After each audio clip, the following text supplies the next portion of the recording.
নমস্কার বন্ধুরা, সুকন্যা রান্নাঘরে তোমাদের সবাইকে অনেক ওয়েলকাম। তোমরা সবাই কেমন আছো? আশা করব তোমরা সবাই খুব ভালো আছো। আমরাও খুব ভালো আছি। আজকে যে রেসিপিটা নিয়ে চলে এসেছি তোমরা থাম্বনেল দেখে আশা করি বুঝেই গেছো, ছোলার ডালের কচুরি। এটা খুব একটা সুস্বাদু রান্না, সেটা আমি তোমাদের হোমমেড করে দেখাচ্ছি। পুরো দোকানের মতনই খেতে হবে। তাহলে চলো ঝটপট দেখে নিই কীভাবে আমি করছি ছোলার ডালের কচুরি। আমি ছোলার ডালটাকে আগের দিন রাতে ভিজিয়ে রেখেছিলাম। নেক্সট ডে ছোলার ডালগুলোকে ভালো করে ধুয়ে নিয়ে একটা ঝুড়িতে জল ঝরার জন্য রেখে দিয়েছিলাম। কিছুক্ষণ পর জলটা ঝরে যাওয়ার পর ছোলার ডালগুলোকে একটা মিক্সার গ্রাইন্ডারে দিয়ে ভালো করে পেস্ট করে নিয়েছিলাম। আর হ্যাঁ, মনে রাখতে হবে খুব একটা ফাইন পেস্ট করলে চলবে না, এই ক্ষেত্রে একটু দানা দানা রাখতে হবে। আর তোমাদের যদি মিক্সার গ্রাইন্ডারে পেস্ট করতে অসুবিধা হয় তাহলে তোমরা একটু জল এখানে ইউজ করতে পারো।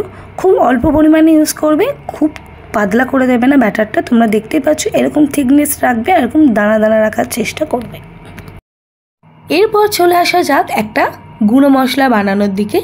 এই মশলাটা পুরটাতে দিলে পুরটার পুরো টেস্টই চেঞ্জ হয়ে যাবে। এই মশলাটা বানাতে লাগছে আমাদের একটা শুকনো লঙ্কা, 3টে গোটা এলাচ, কিছুটা পরিমাণ মৌরি, কিছুটা পরিমাণ গোটা ধনে, কিছুটা পরিমাণ গোটা জিরে।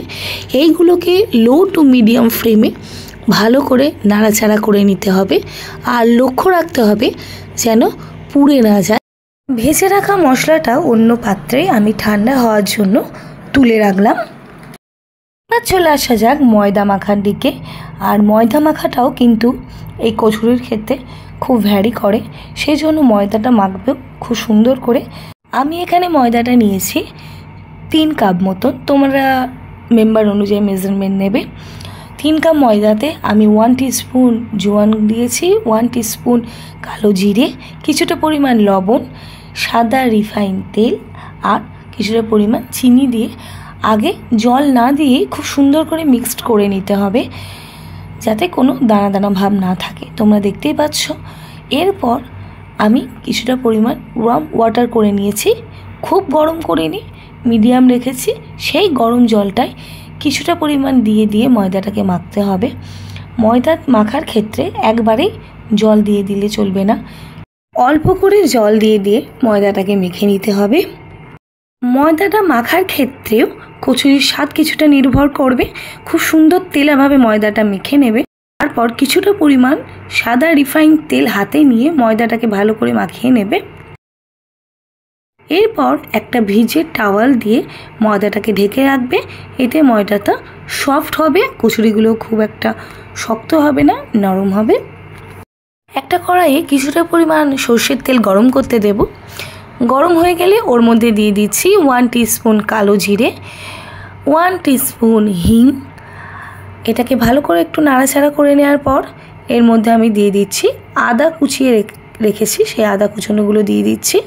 আদা কুচনিটা দেওয়ার পর দিয়ে দেবো কিছুটা পরিমাণ চিনি। চিনিটা দেওয়ার পর স্বাদ অনুযায়ী লবণ দিয়ে দিচ্ছি। দিয়ে একটুখানি নাড়াচাড়া করার পর তোমরা দেখতেই পাবে কালারটা চেঞ্জ হয়ে গিয়ে লালচে কালার চলে আসছে। তখন বেটে রাখা ডালটা এর মধ্যে দিয়ে দেবো। ডালটা দেওয়ার পর কড়াইয়ে ভালো করে মশলাটাকে মাখিয়ে নেব। আর নন স্টপ তোমরা কিন্তু নাড়াতে থাকবে, থামিয়ে দেবে না, কারণ থামিয়ে দিলে কড়াতে কিন্তু কামড়ে ধরে নেবে।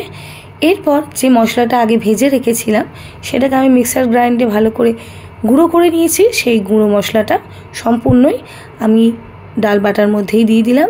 দিয়ে খুব সুন্দর করে নাড়াচাড়া করে নেবো। আর হ্যাঁ, একদম নাড়াচাড়া করা থামলে চলবে না, তাহলে কড়াই আটকে যাবে। আমি যেমনি দেখো ঝুড়ো ঝুড়ো করেছি, এরকম তাহলে হবে না।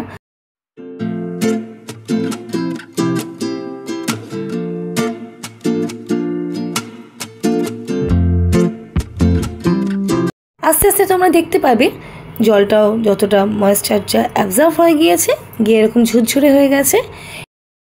আর এর সঙ্গে রেডি হয়ে গেছে আমাদের ছোলার ডালের পুরটা।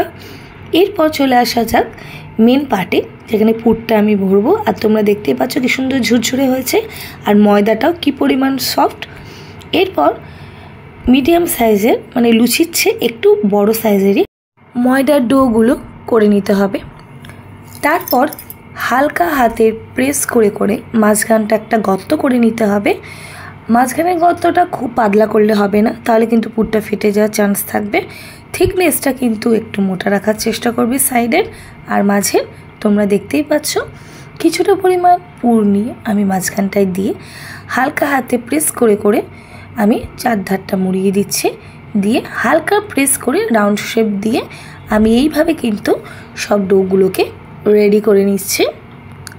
এরপর কড়াইয়ের মধ্যে বেশ কিছুটা পরিমাণ সাদা তেল দিয়ে দেব। যেহেতু এটা ডুবো তেলেই ফ্রাই হবে, সেই জন্য সেই অনুপাতে তোমরা তেলটা দিও। কিছুটা পরিমাণ তেল আমি এই ডোগুলোতেও মাখিয়ে নিচ্ছি। আর আমি কচুরিগুলো বেলবো কিন্তু সাদা তেল দিয়ে। আমি এখানে কোনো গুঁড়ো ময়দা এখানে ইউজ করছি না, তোমরা দেখতেই পাচ্ছ।